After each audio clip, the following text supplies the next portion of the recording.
अस्सलाम वालेकुम स्टूडेंट्स, उम्मीद है कि आप लोग खैरियत से होंगे। इस लेक्चर में हम सीखेंगे कि कैश फ़्लो स्टेटमेंट क्या है, कैश फ़्लो स्टेटमेंट क्यों बनाई जाती है, इसके कौन कौन से मेथड्स हैं और इनडायरेक्ट मेथड को भी ब्रीफली एक्सप्लेन किया जाएगा।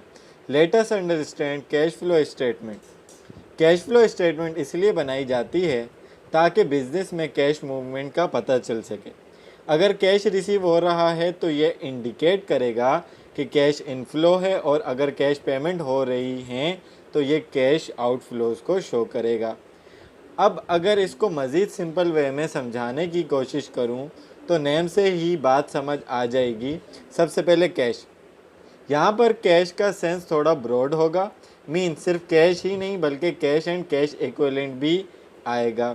कैश इक्विवेलेंट से मुराद commercial paper, treasury bills, money market holdings, short term government bonds, marketable securities वगैरह। देन फ्लो मीन्स चेंज, यानी कि इनफ्लो होगा तो इंक्रीज़ होगा और आउटफ्लो होगा तो डिक्रीज़ होगा। और स्टेटमेंट का मतलब डॉक्यूमेंट। तो पता चला कि कैश फ्लो स्टेटमेंट का मतलब क्या है कि कैश में चेंज बताने वाला डॉक्यूमेंट। कंपनीज के लिए ये चीज़ मैंडेटरी है कि वो इनकम स्टेटमेंट और बैलेंस शीट के साथ कैश फ्लो स्टेटमेंट को भी प्रेजेंट करें। कैश फ्लो स्टेटमेंट अपने यूज़र्स की हेल्प करती है कि वो अंडरस्टैंड कर सकें कि बिज़नेस में कितना कैश जनरेट हो रहा है, कितना इन्वेस्ट हो रहा है और कितना कैश बोरो किया जा रहा है। Why cash flow statement is needed, क्यों ज़रूरत है, क्यों? क्योंकि इनकम स्टेटमेंट में एक्सपेंसेस और रेवेन्यूज़ उस वक्त रिकॉर्ड होते हैं जब इनकर्ड हों।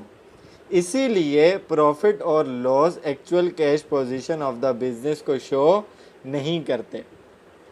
सेल्स में कैश सेल्स और क्रेडिट सेल दोनों इन्वॉल्व होती हैं।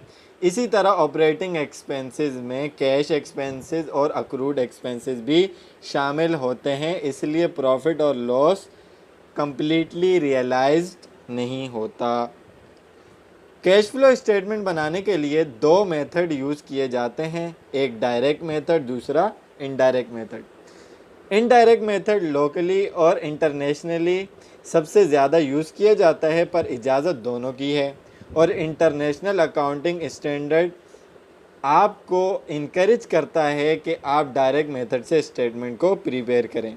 डायरेक्ट और इनडायरेक्ट मेथड में ऑपरेटिंग एक्टिविटीज़ के अलावा किसी चीज़ का फ़र्क नहीं है। Cash flow statement 3 main activities के अंदर ब्रेकअप की हुई होती है। Number 1, operating activities. Operating activities business की कोर एक्टिविटीज़ होती हैं। ये किसी भी बिजनेस एक्टिविटी का सबसे इम्पोर्टेंट सेगमेंट होता है, क्योंकि ये बिजनेस ऑपरेशन से जो भी कैश जनरेट हुआ है उसकी रिपोर्ट देता है। बिजनेस को लॉट्स ऑफ चैलेंजेस भी फेस करने पड़ सकते हैं, जिसकी वजह से सेगमेंट में नेगेटिव कैश फ्लो भी हो सकते हैं।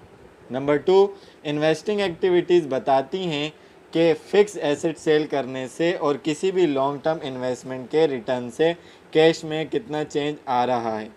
इसमें फिक्स एसेट को परचेज करने की पेमेंट भी शो की जाती हैं। Number 3, financing activities.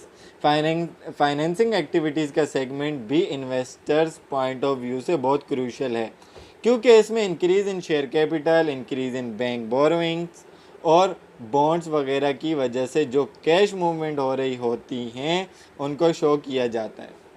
अब मैं एक्सप्लेन करूँगा कि कैश फ्लो स्टेटमेंट में इनडायरेक्ट मेथड से तीनों एक्टिविटीज़ के अंदर वर्किंग्स कैसे होती हैं, उनके रूल्स क्या होते हैं और स्टेटमेंट को कितने स्टेप्स में सॉल्व कर सकते हैं। सबसे पहले ऑपरेटिंग एक्टिविटीज़। ऑपरेटिंग एक्टिविटीज़ के 3 की कंपोनेंट्स हैं। Number 1, net income. Net income या नेट लॉस सबसे पहले फिगर होते हैं जो कि कैश फ्लो स्टेटमेंट बनाने के लिए रिक्वायर्ड हैं। ये फिगर्स इनकम स्टेटमेंट से आते हैं या फिर रिटेन अर्निंग के ओपनिंग और एंडिंग बैलेंस के डिफरेंस से भी कंप्यूट कर सकते हैं। Number 2, non cash items. ये वो एक्सपेंसेस होते हैं जो कि इनकम स्टेटमेंट में चार्ज किए जाते हैं, लेकिन इन एक्सपेंसेस के अगेंस्ट कैश पे नहीं किया जाता, इसलिए ये एक्सपेंसेस नेट इनकम में ऐड बैक करवाए जाते हैं। ताकि नेट कैश अफेक्ट मालूम हो सके। Non cash items are depreciation, bad debts, amortisation, unrealised gain और losses. Number 3, changes in working capital. Working capital की टर्म करंट एसेट और करंट लायबिलिटीज़ का डिफरेंस शो करती है। Both current asset and current liabilities have accrued elements such as account receivable, accrued income, accounts payable and accrued expenses। Working capital में current asset का rule ये है कि जब भी करंट एसेट इंक्रीज होंगे तो लेस करवाना है और जब भी डिक्रीज होंगे तो ऐड करना है। अब इसका रीज़न ये है कि करंट एसेट के मेन कंपोनेंट जो कि कैश फ्लोज को अफेक्ट करते हैं वो इन्वेंट्री और रिसीवेबल्स हैं। इसलिए इंक्रीज इन करंट एसेट ये बताता है कि हमारा फर्दर कैश इन्वेंट्री और रिसीवेबल्स में स्टक हो गया है, इसलिए कैश फ्लो स्टेटमेंट में नेगेटिव इम्पैक्ट आता है। डिक्रीज इन करंट एसेट ये बताता है कि हमारा फर्दर कैश इन्वेंट्री और रिसीवेबल से रिकवर्ड हो गया है, इसलिए cash flow statement positive impact show करती है।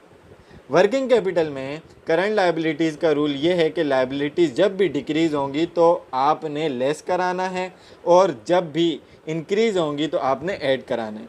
इसका रीज़न ये है कि करंट लायबिलिटीज़ के मेन कंपोनेंट अक्रूड एक्सपेंसेस और पेबल्स हैं, इसलिए इंक्रीज़ इन करंट लायबिलिटीज़ ये शो करता है कि सप्लायर्स की तरफ से जो क्रेडिट पीरियड दिया गया है उसकी वजह से आपका कैश जनरेट हो रहा है, जो कि कैश फ्लो स्टेटमेंट में पॉजिटिव इम्पैक्ट शो करेगा।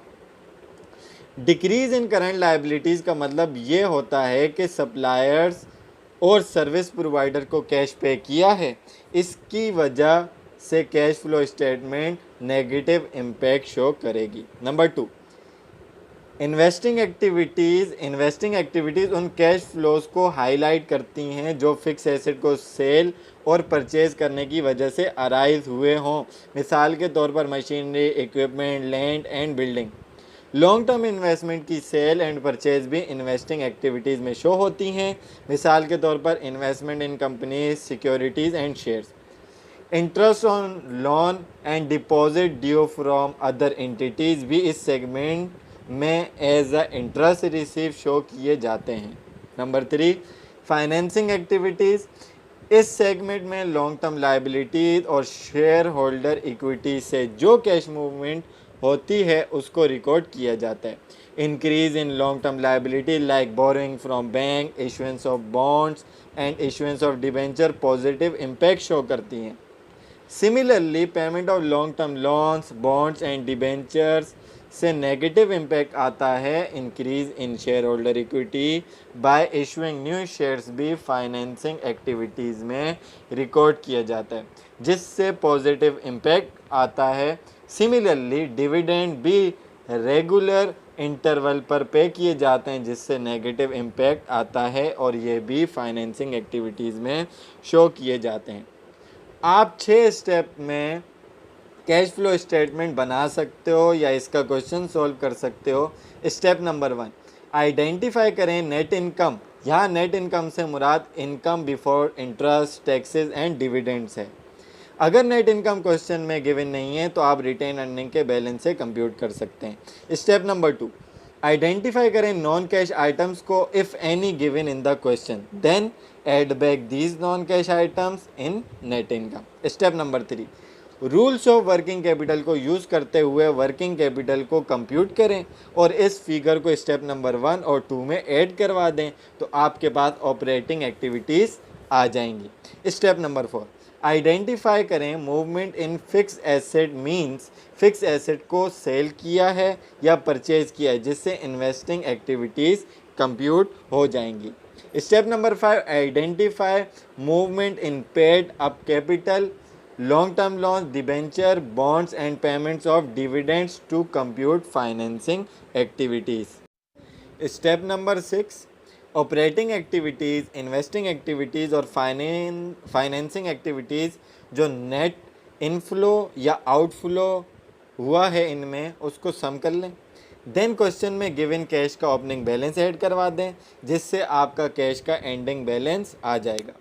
कैश फ्लो स्टेटमेंट में कैश का एंडिंग बैलेंस एग्जैक्टली क्वेश्चन में गिवन फिगर से मैच हो जाएगा। और लास्ट में सबके लिए ये गुड न्यूज़ कि इस टॉपिक की खासियत ये है कि इसमें आपको आंसर पहले से ही मालूम होता है। इस वजह से ये टॉपिक बहुत ही इजी है।